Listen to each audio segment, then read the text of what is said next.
सप्रेम साहेब बंदगी साहेब।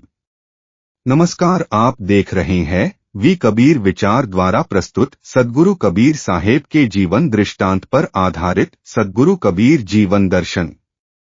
यह प्रस्तुति विशुद्ध रूप से सद्गुरु कबीर साहेब द्वारा सत्योपदेशित सत्य ज्ञान पर आधारित हैं।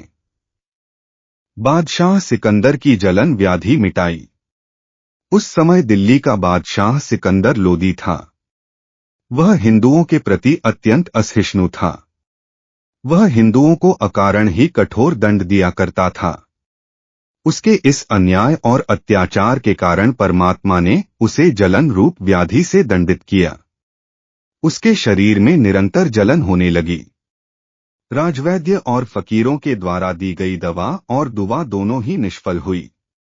उस समय जो लोग स्वामी रामानंद जी एवं कबीर साहब के प्रति ईर्ष्या करते थे, उन्होंने एक षड्यंत्र रचा। वे बादशाह के पास पहुंचे तथा उसे सलाह दी कि बादशाह अपने रोग निवारण के लिए स्वामी रामानंद जी अथवा कबीर साहेब से प्रार्थना करे तो उसका रोग मिट सकता है। बादशाह सिकंदर उनका प्रस्ताव सुनकर प्रसन्न हुआ। बादशाह ने सोचा कि यदि रोग ठीक हो जाए तो अच्छा ही है, नहीं तो उन साधु फकीर कहलाने वाले काफिरों को दंड तो दे सकूंगा। वह दल बल सहित वाराणसी पहुंचा। प्रथम वह स्वामी रामानंद जी से मिलने गया, किंतु स्वामी जी ने किसी तुर्क से मिलने से इनकार कर दिया। अब बादशाह के लिए एकमात्र आशा सद्गुरु कबीर ही थे। बादशाह के सौभाग्य से सद्गुरु कबीर वहां पर प्रकट हो गए। बादशाह सिकंदर तत्काल उनके चरणों में गिर पड़ा तथा उसने प्रार्थना की कि सद्गुरु उस पर अपनी कृपा बरसाएं।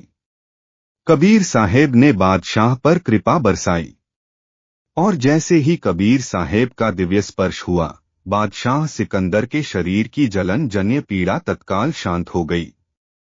बादशाह धन्य धन्य हो गया। सिकंदर के दरबार में सद्गुरु का स्वागत।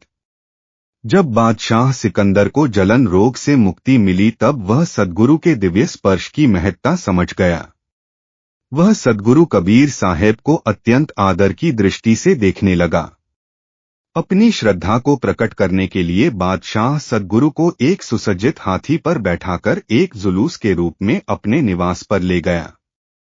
वहां पर सद्गुरु के सम्मान में बादशाह ने एक विशेष सभा का आयोजन किया। स्वागत सत्कार के पश्चात बादशाह ने हाथ जोड़कर सद्गुरु से प्रार्थना की तथा उपस्थित जन समुदाय के लिए कुछ उपदेश देने का निवेदन किया। बादशाह की विनय युक्त प्रार्थना से सद्गुरु ने जन समुदाय के समक्ष धीर गंभीर एवं शांत वचनों से कहना शुरू किया। भाइयों, हम एक ही परमात्मा की संतान हैं। हिंदू हो या मुसलमान, सब उसके प्रिय हैं। सभी को प्रेम, दया एवं अहिंसा का पालन करना चाहिए। परमात्मा एक ही है, भले ही लोग उसे भिन्न भिन्न नामों से पुकारते हों। अलग अलग धार्मिक विश्वास होते हुए भी लोगों को परस्पर झगड़ना नहीं चाहिए। चाहे कोई पूजा करे या नमाज पढ़े, दोनों प्रार्थना के ही रूप हैं।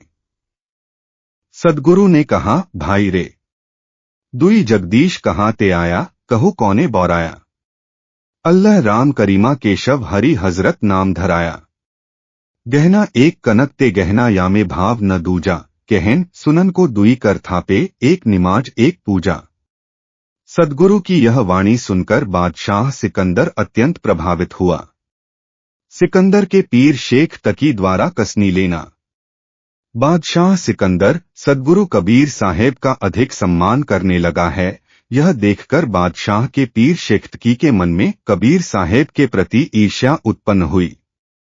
वह किसी न किसी प्रकार से कबीर साहेब को नीचा दिखाने की कोशिश करने लगा, किंतु उसकी हर चाल निष्फल होती गई।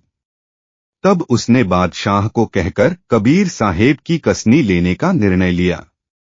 उसने कबीर साहेब को उनके लिए निश्चित स्थान पर बैठाया। जब सद्गुरु ध्यानस्थ हो गए, तब शेख तकी ने महावत को कहा, मंदिरा पिलाकर मस्त किए हाथी को कबीर साहेब पर छोड़ो। महावत ने मस्त हाथी को साहेब पर छोड़ा। सद्गुरु तो सब जानते थे।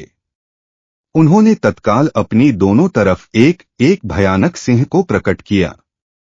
दो सिंहों को देखकर हाथी उल्टा भागने लगा। महावत के कोशिश करने पर भी हाथी अपनी जान के भय से साहेब की तरफ नहीं लौटा। सभी देखने वाले आश्चर्य में पड़ गए। वे तो सिंहों को नहीं देख सकते थे। उनके लिए तो सद्गुरु ध्यानस्थ बैठे हुए थे और हाथी भागा जा रहा था। इस प्रकार शेख तकीका साहेब को नीचा दिखाने का यह प्रयास भी विफल गया। इस तरह बादशाह सिकंदर और शेख तकी ने सद्गुरु कबीर साहेब की 52 बार कसौटी ली। प्रत्येक समय सद्गुरु शुद्ध सुवर्ण की तरह दैदीप्यमान और अलौकिक कला युक्त परम सत्य पुरुष परमात्मा ही साबित हुए। शेख तकी के सद्गुरु को समाप्त करने के सभी प्रयत्न निष्फल गए। सद्गुरु कबीर जीवन दर्शन के इस प्रकरण में इतना ही। इसके अतिरिक्त यदि आप इस विषय में अपनी कोई बात, राय या सुझाव हमसे साझा करना चाहते हैं तो कमेंट बॉक्स में अवश्य कीजिएगा। इन्हीं शब्दों के साथ बहुत बहुत धन्यवाद। सप्रेम साहेब, बंदगी साहेब।